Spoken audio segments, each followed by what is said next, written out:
안녕하세요. 오늘도 사연살롱을 찾아주셔서 감사합니다. 올해로 30대 중반이 된 여성이에요. 지금은 자수성가를 이룬 덕분에 안락한 삶을 보내고 있는 사업가이지만 어릴 적에는 무척 가난한 집안의 외동딸이었죠. 차압딱지가 집안 곳곳에 나붙었던 기억이 몇 차례 있었을 만큼 가난했어요. 다행스럽게도 친정 부모님은 가난에도 불구하고 딸 자식인 저의 교육만큼은 부족함 없이 챙겨주셨고, 저는 부모님을 위해서라도 가난을 극복하겠다는 의지를 불태우며 공부에 힘썼어요. 그렇게 대학을 졸업한 저는 곧장 사업을 시작했죠. 그야말로 무일푼. 사업 자금이라고는 은행 대출이 전부였어요. 믿을 것이라고는 건강한 몸과 노력밖에는 없었던 저는 거의 모든 시간을 사무실에서 지내며 가난을 극복하기 위해 최선을 다했고, 마침내 자수성가를 이루었어요. 번창하기 시작한 사업 덕분에 사업 자금이었던 은행 대출금도 모두 갚아낸 저는 하루하루 무서운 기세로 불어나는 통장 잔고를 마주하며 저희 가족에게는 2번 다시 가난의 서름을 느끼지 않도록 해주겠다고 다짐했어요. 그래서 저 스스로는 검소한 삶을 살지언정 친정 부모님에게만큼은 아주 후하고 극진했죠. 그런 저를 향한 주변의 평가는 자식 농사 하나는 잘 지었다는 칭찬 일색이었어요. 저도 친정 부모님도 모두가 뿌듯하고 행복한 날들이었죠. 하지만 마냥 행복하기만 할 것 같던 날들에 먹구름이 드리워진 건 저와 남편이 결혼 준비를 시작하면서부터였어요. 예비 남편은 과거의 제 친정집만큼이나 가난한 집안의 아들이었죠. 하지만 저는 자수성가를 이룬 성공한 사업가였고요. 가난한 예비 시댁과 친정 사이에 격차 때문이었냐고요? 그때나 지금이나 남편과는 아무런 문제가 없어요. 남편은 이런 사람이니까요. 주변에서 다들 그러더라. 여자들은 결혼에 대한 소망이 각자 하나씩은 있다고. 그 소망을 이루지 못한 결혼식은 두고두고 후회로 남을지도 모른다고. 갑자기 무슨 얘기야? 자기한테도 혹시 그런 소망이 있나 싶어서. 있으면 내가 다 들어주고 싶어서. 소망이라? 글쎄. 솔직하게 얘기해줘. 난 자기랑 함께하는 모든 순간 최고로 행복했으면 좋겠거든. 내가 삐까뻔쩍 화려한 결혼식을 원한다면?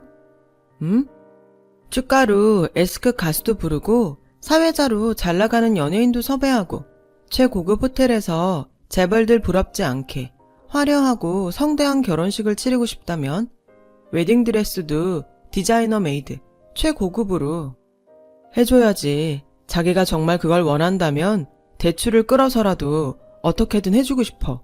진심으로. 근데 왜 여기서 이러고 있어? 당장 은행 가서 대출 받자. 연예인 섭외부터 호텔 결혼식 예약까지 하려면 바쁘게 움직여야지.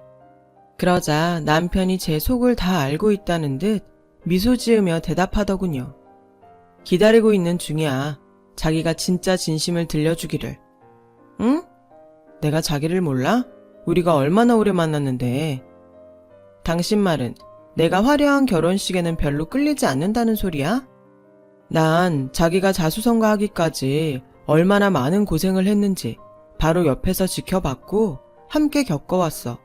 장인 장모님은 부족함 없이 잘 모시면서도 자기 스스로는 검소한 삶을 살아온 것도 뻔히 알고.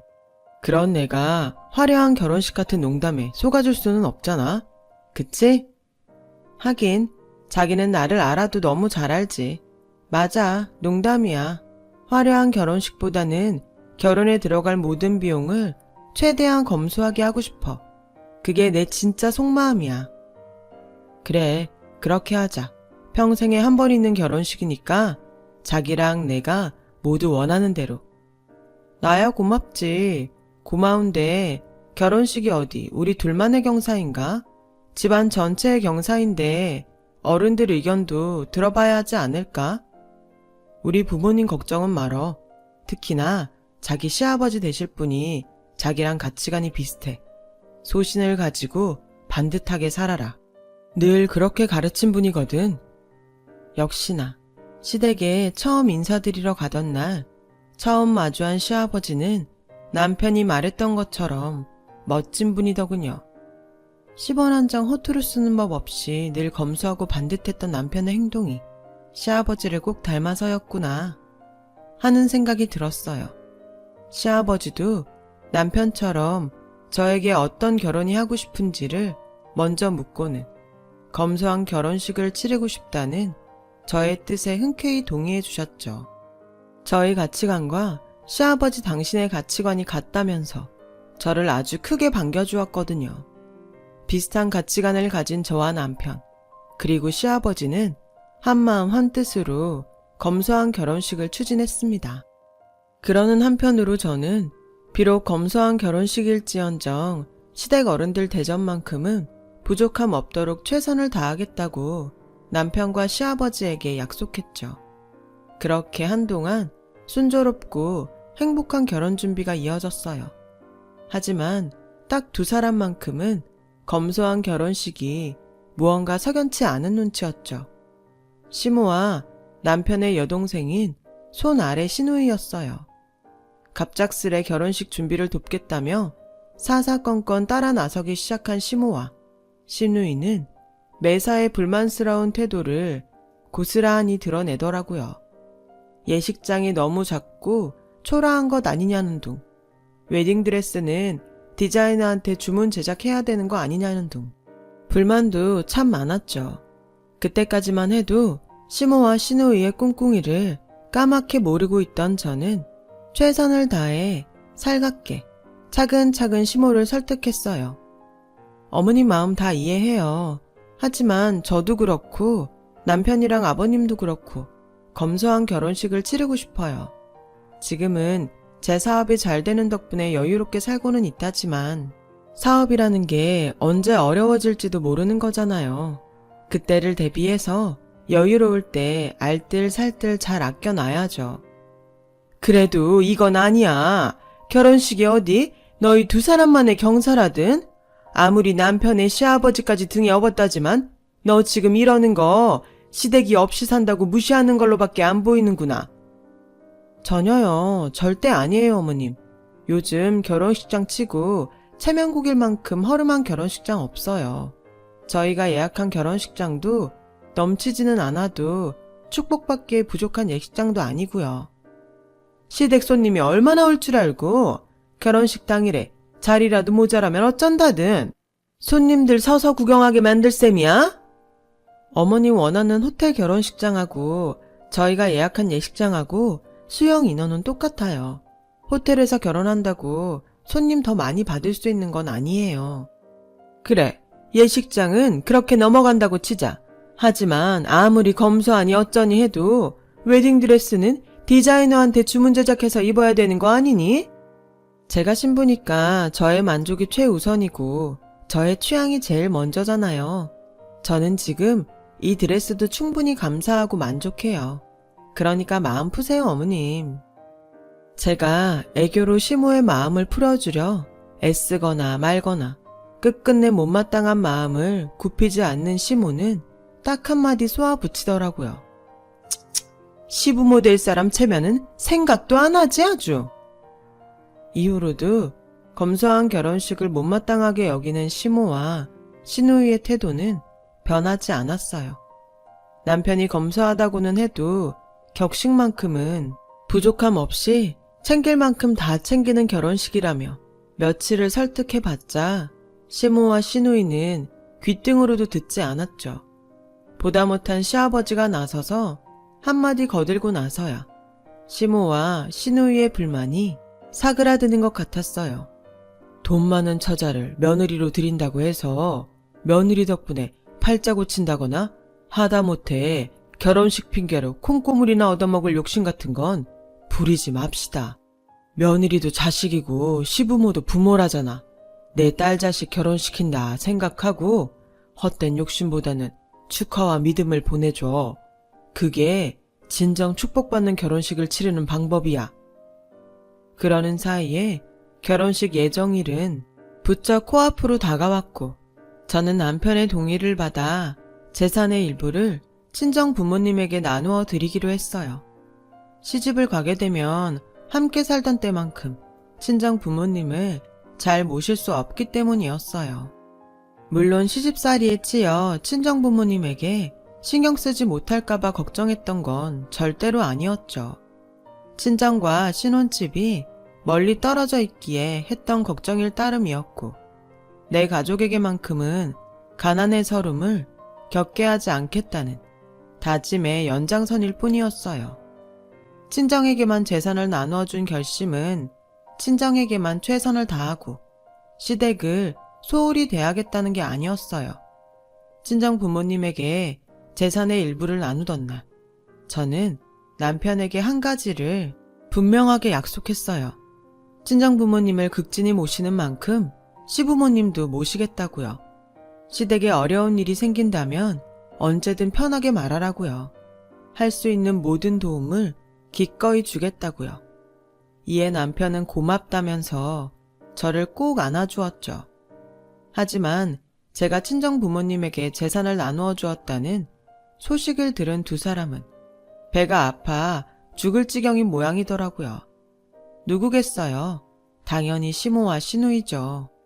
친척이 땅을 사면 배가 아프다는 속담이 있잖아요. 시모와 시누이가 딱 그런 꼴이었어요. 며느리가 벌써부터 친정만 싸고 돈다는 착각과 질투요.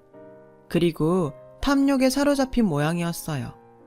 그 탐욕은 시아버님이 시모와 시누이를 걱정했던 그대로 성공한 사업가인 저를 며느리로 받아주는 대가로 자신들에게 떨어질 콩고물을 향한 탐욕이었습니다. 자신들에게 큰 선물 같은 걸 주어야 하지 않겠느냐는 욕심 말이에요. 그게 돈이든 아니면 명품 같은 선물이든 말이죠. 시모와 시누이의 속마음을 제가 어쩜 이렇게 분명하게 알고 있냐고요? 이유는 간단해요. 시모와 시누이가 자신들의 속셈을 대놓고 드러냈기 때문이었어요. 저녁 식사를 함께 하자며 저를 시댁에 불러다 앉혀놓더니 아주 대놓고 이러더라고요. 내 앞으로 1억, 시누이 앞으로 1억, 합쳐서 2억이면 최소한 남부러울 일 없이 체면치레는 할 수 있겠지. 지금 그게 무슨 말씀이신지. 무슨 얘기냐니? 넌 그럼 시집 오면서 예단이고 뭐고 아무것도 안 할 생각이었니? 그런 건 아니고요. 예단 같은 경우는 시부모님 체면 상하는 일 없도록 남편이랑 상의해 가면서 준비하고 있었죠. 괜히 고생할 일 없다. 까놓고 얼마나 고맙니? 시댁에서 먼저 딱 정해주면 네 입장에서도 이래저래 신경 쓸 일도 없어지고 얘기했다시피 내 앞으로 1억, 시누이 앞으로 1억, 합쳐서 2억이다. 그게 현금이든 아니면 명품 가방 같은 것이든 금액만 맞추면 돼. 갑작스레 너무 과한 요구를 받은 저는 벙찌고야 말았고 발끈한 남편이 한마디 하려는 순간 시모의 황당한 말이 이어졌어요. 부담스럽다는 생각은 말거라. 너희가 하도 검소한 결혼 타령을 해대길래 원래는 4억 정도 받아야겠다 싶었던 생각을 반으로 딱 깎아서 정한 액수가 2억이니 설마 그 정도도 안 할 생각은 아니었지? 너 부자라며 성공한 사업가라며? 그때 남편과 시아버지가 한마디씩 던지며 제 편을 들어주었어요. 엄마, 뭔가 착각하고 있는 모양인데 나 이 사람 돈 보고 결혼하는 거 아니에요. 사랑해서 결혼하는 거지. 근데 엄마가 자꾸 이런 식으로 나오면 내가 이 사람 볼 면목이 없잖아. 안 그래요? 아범 말 틀린 거 하나도 없어. 신혼집이니 결혼식이니 아들 며느리가 뼈 빠지게 번 돈으로 스스로 마련했고 그러면서도 격식이 부족하지 않은 결혼식을 하겠다고 약속까지 했으면 대견한 줄을 알아야지. 근데 뭐? 현금이든 명품이든 2억? 그것도 4억 받으려고 했던 걸 반으로 깎아서? 아무리 없이 살아도 세상 부끄러운 줄은 좀 알고 살아야 하지 않겠냐고. 시아버지의 날성 꾸짖음에 시모와 시누이는 깨갱하며 한마디 대꾸조차 하지 못했어요. 저는 그제야 안도했죠. 시모와 시누이가 2억 상당의 예단을 향한 탐욕을 단념한 줄로만 알았던 거죠. 하지만 바로 다음 날이었어요. 거래처와 납품 계약을 체결하고 있던 저에게 놀랍고 당황스러운 소식이 날아든 건, 그 놀랍고 당황스러운 소식은 바로 문자 2통이었습니다. 어느 명품 매장에서 2억이 결제되었다는 신용카드 결제 문자였죠. 2장의 카드에 정말 1억, 1억, 2억이었어요. 쓴 적도 없는 카드에 결제 문자를 받은 저는 급히 지갑을 들여다보았고 지갑에는 신용카드 2장이 비어있더라고요. 그 당황 속에서 저는 비로소 저의 결혼이 무언가 단단히 잘못 돌아가고 있다는 사실을 깨달았어요. 2억이 결제된 명품 매장은 시누이가 계약직으로 근무하고 있던 명품 매장이었거든요. 그리고 불현듯 떠오르는 기억 한 가지. 2억 상당의 예단을 요구받으며 당황했던 바로 어제. 저의 낡고 다 해진 지갑에 유독 관심을 보이던 시모의 모습. 역시나 카드 무단결제의 범인은 시모와 시누이가 맞더라고요. 시모가 저의 낡은 지갑에 관심을 보이는 척 신용카드를 훔쳐내었고, 시누이는 시모가 훔쳐낸 카드를 이용해 자신이 근무하는 명품 매장에서 2억 원어치 명품 가방을 결제했던 것이었어요. 그 사실을 알게 된 시아버지는 저 도둑모녀를 당장 교도소에 쳐넣으라며 성화를 부렸고, 남편은 미안하다는 한마디조차 제대로 마치지 못한 채로 제 앞에서 고개를 떨고 왔어요. 잠시 마음을 추스른 저는 침착한 태도로 시모에게 물었죠. 2억만큼의 예단이 그렇게 탐이 나던가요? 며느리 될 사람 지갑에서 카드를 몰래 가져가야 했을 만큼이요? 딸이 근무하는 명품 매장에서 불법적 결제를 해야 했을 만큼이요? 솔직히 많이 속상하네요. 제가 2억짜리 예단을 해야 받아줄 만큼 어머님한테 부족한 사람이었나 싶어서요. 그리고 제가 원하는 가방 하나씩들 선물해 드린다고 미리 말씀드렸는데도 이렇게까지 하셨어야 했나 싶어요. 한참을 말없이 저를 빤히 노려만 보던 시모가 저를 잡아먹을 기세로 쏘아붙였어요. 부족하지 그럼. 어디가 얼마나 부족했는데요. 시대갈기를 개똥만큼도 생각 안 하는데 그럼 안 부족하고 백이겠니? 부자 며느리 드리는 시애미 입장에서 시댁 친척 어른들한테 이렇다 할 예단도 못 돌리는 신세가 얼마나 수치스러운지 알기나 해? 진심이세요? 당연히 진심이지 그럼. 내 카드로 산 명품 가방들을 예단 삼아가지고 선물하면서 시댁 친척 어른들한테 새 며느리를 제대로 인사시켜드리라고 했어. 네, 알겠습니다. 응? 알겠다는 저의 대답이 떨어지기가 무섭게 시모의 얼굴에 당황스러운 기색이 스쳐갔어요. 지금 생각해보면 대충 둘러댄 말인데 이게 이렇게 쉽게 먹힌다고? 싶은 생각으로 드리워진 당황스러운 기색이었지만 당시 저는 그런 시모의 속셈을 까맣게 모르고 있었죠. 그래서 카드를 훔쳐 도둑결제를 감행했던 시모와 시누이를 그냥 감싸기로 했어요. 그들의 속셈을 몰랐다고는 해도 이건 너무 갑작스러운 용서 아니었냐고요? 당연히 저도 저 나름대로 생각이 있었죠. 그동안 저한테 많이 서운하셨죠? 왜 이러니? 화내고 소리 지르고 그래야 정상 아니야? 어떻게 화내고 소리를 지르겠어요. 지금 이 상황은 제 잘못이 너무 큰데요. 친정 부모님에게만 재산을 나누어 준 제가 얼마나 야속하게 보였으면 이렇게까지 했겠어요. 이해합니다. 근데 제가 벌써부터 시댁은 안중에 없고 친정만 썩어 돈다는 생각은 오해세요. 시댁에게는 앞으로 살면서 두고두고 도움을 주는 것으로 대신하겠다고 남편한테 약속했거든요. 그래. 뭐 그럴 수도 있지. 그리고 죄송해요. 또 뭐를?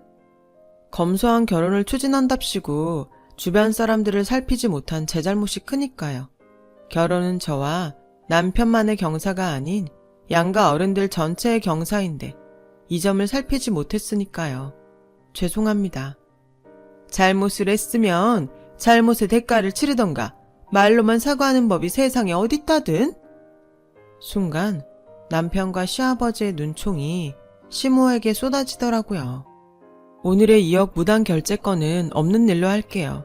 제가 원해서 결제한 걸로요. 그 가방들 친척 어른들께 선물하면서 인사 잘해주세요. 그리고 시간 내서 저랑 같이 시누이가 근무하는 명품 매장 한번 같이 가요. 제가 제일 좋은 명품 가방 하나씩 어머님과 시누이한테 선물할게요. 그래야지. 그래야 하고 말고. 이제야 며느리 받는 기분이 좀 나네. 그렇게 저는 시모와 시누이를 용서했고 한술 더 떠서는 둘에게 가장 좋은 명품 가방 하나씩을 더 선물했어요. 이 또한 당연히 제 나름대로의 생각이 있기 때문이었죠. 시댁 친척 어른들에게 좋은 선물로 인사를 드리는 건 남편과 시아버님의 체면을 살리는 길이라는 생각이었으니까요. 더욱이 시모와 시누이는 가장 가까운 인척인데 제가 그동안 너무 소홀했던 탓에 도둑결제에 참사까지 벌어졌다는 생각이 들었으니까요. 하지만 사람의 욕심이라는 게 정말 끝도 없더라고요. 시모와 시누이에게 제일 좋고 비싼 명품 가방 하나씩을 선물한 뒤로 며칠이 지난 어느 날 시모로부터 새 며느리의 인사차 명품 가방을 예단으로 선물 받았다는 시고모가 저를 만나자고 하시더라고요. 그리고는 저를 대뜸 꾸짖는 게 아니겠어요? 자네 성공한 사업가라지? 돈도 많이 벌었고.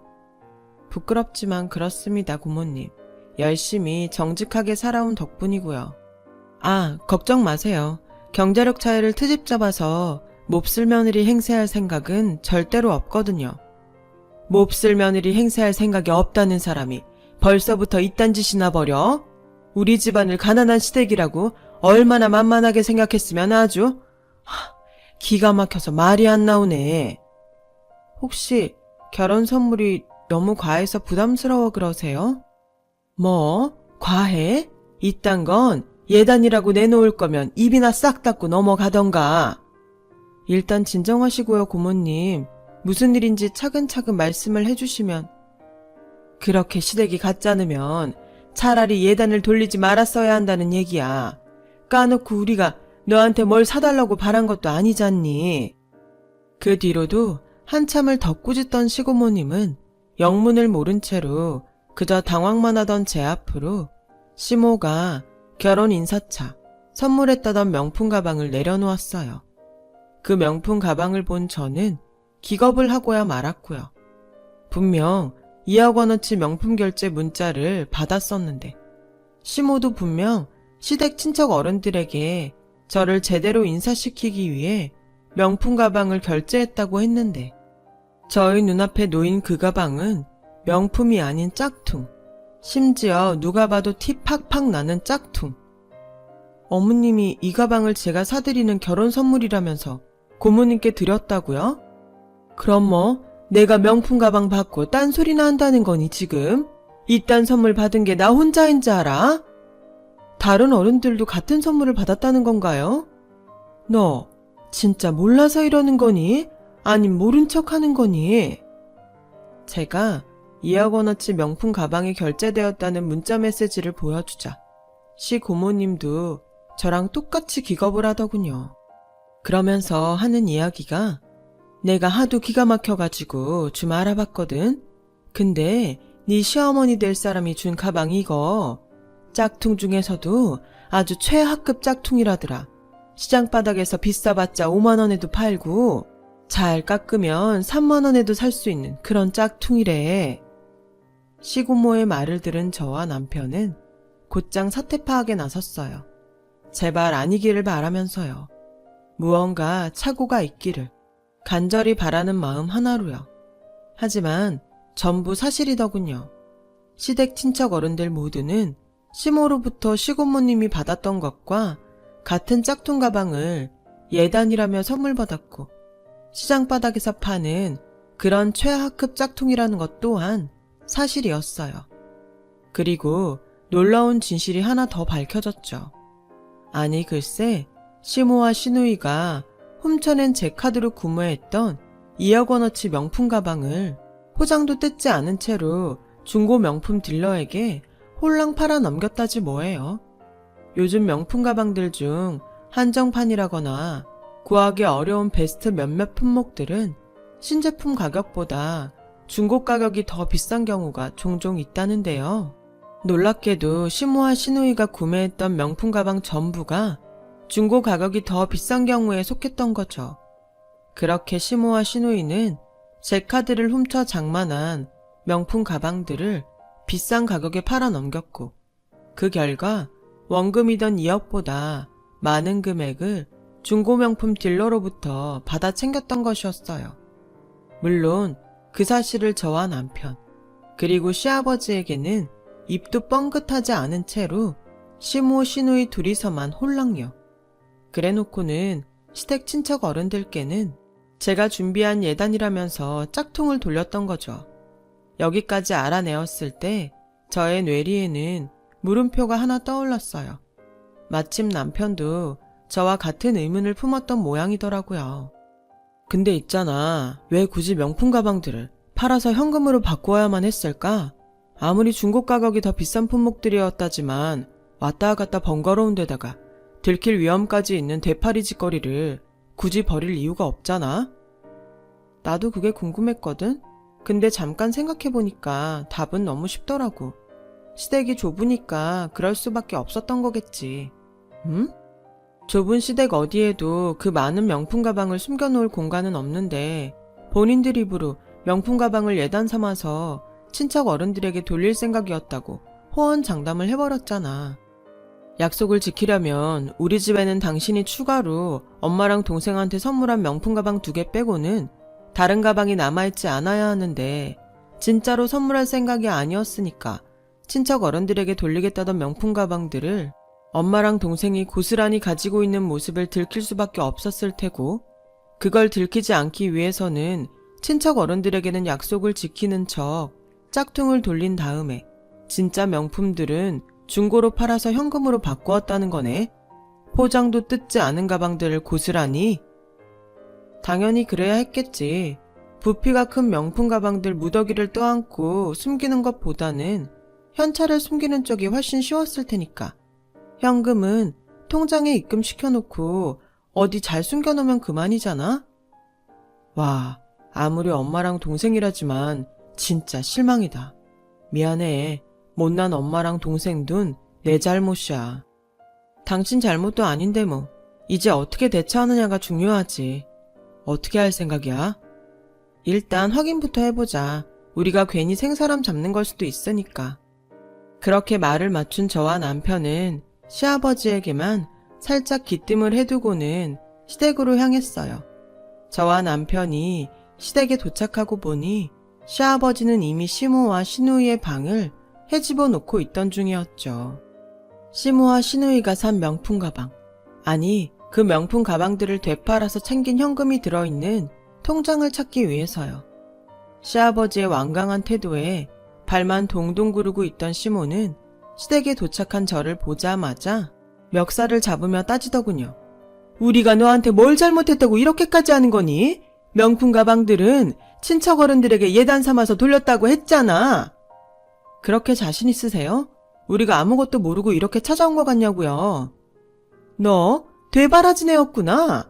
사람이 뒤통수를 쳐도 유분수지. 내 카드 가져다가 명품 가방 산 건 애저녁에 화해하고 끝난 일인데 이제 와서 이딴 식으로 시엠이랑 시누이 뒤통수를 쳐? 제가 뒤통수를 쳤던가요? 뒤통수를 맞은 게 아니고요. 어디서 말대꾸야? 지금 큰 소리 칠 수 있는 상황이 아닐 텐데요. 며느리가 시엠이 알기를 똥으로 하는데 그럼 가만히 당하고만 있을까? 그 순간 어머님이 장롱 쪽으로 슬금슬금 몸을 움직이더라고요. 본능적인 직감에 아 저기다 싶었어요. 그래서 장롱 문을 벌컥 여니 선물 드린 그 명품 가방이 보이더군요. 그 안을 살펴봤죠. 속주머니 안에 각각 시모와 시누이의 이름으로 된 통장이 하나씩 발견되었어요. 시모와 시누이가 제 카드를 훔쳐 구매했던 명품 가방들을 중고 명품 딜러에게 되팔고 받았던 입금 내역이 선명하게 찍혀있는 통장이었죠. 이게 무슨 돈인지 설명하세요. 설명하라니까요. 그럼 제가 설명하죠. 내 카드를 훔쳐서 산 2억 원어치 명품 가방을 중고 딜러에게 되팔고 받은 현금을 입금시켜 놓은 통장. 맞죠? 아니, 그게 그러니까. 그래, 팔아서 현금으로 바꿨다. 왜? 우리가 우리 가방 팔아서 현금으로 바꾸겠다는데 그게 잘못이라도 된다든? 그게 왜 두 사람 가방이죠? 친척 어른들한테 예단으로 돌릴 선물 아니었던가요? 그리고 하나 더. 두 사람은 저와 남편과 시아버지마저 속이고 친척 어른들에게 제가 준비한 예단이라면서 돌린 짝퉁 명품 가방들 말이에요. 지금 이런 상황이 도둑질이랑 뭐가 다를까요? 정말 실망입니다. 전 두 사람의 잘못을 그냥 가족이니 생각하며 품었는데 돌아온 건 결국 탐욕에 쩌든 두 사람의 뒤통수였으니까요. 뭐? 실망? 탐욕? 그래서 그게 고가워서 파혼이라도 하겠다는 거니 지금? 파혼하면 그 통장에 들어있는 돈 너한테 얌전히 돌려주기라도 할 것 같으냐? 글쎄요. 뒤통수 맞은 증거가 명백해졌으니 지금부터 확인해 봐야죠. 당신들이 이 집에서 나가든가 아니면 여기서 이 결혼을 쪽내든가.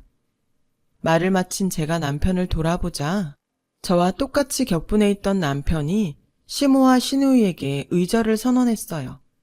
그리고 시아버지도 기다렸다는 듯 둘에게 날선 호통을 날렸죠. 두 모녀가 나란히 손붙들고 이 집에서 나가. 난 이렇게 참하고 반듯한 며느리 놓칠 생각 없고 우리 집에는 둘 같은 도둑이 있을 자리는 없으니까.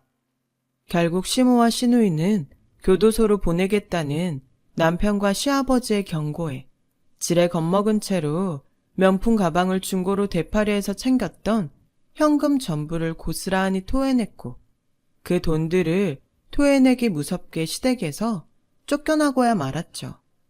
그날 저는 옷가지 몇 개만 달랑 챙겨 문전박대 당하는 시모와 시누이에게 마지막 말을 던졌어요.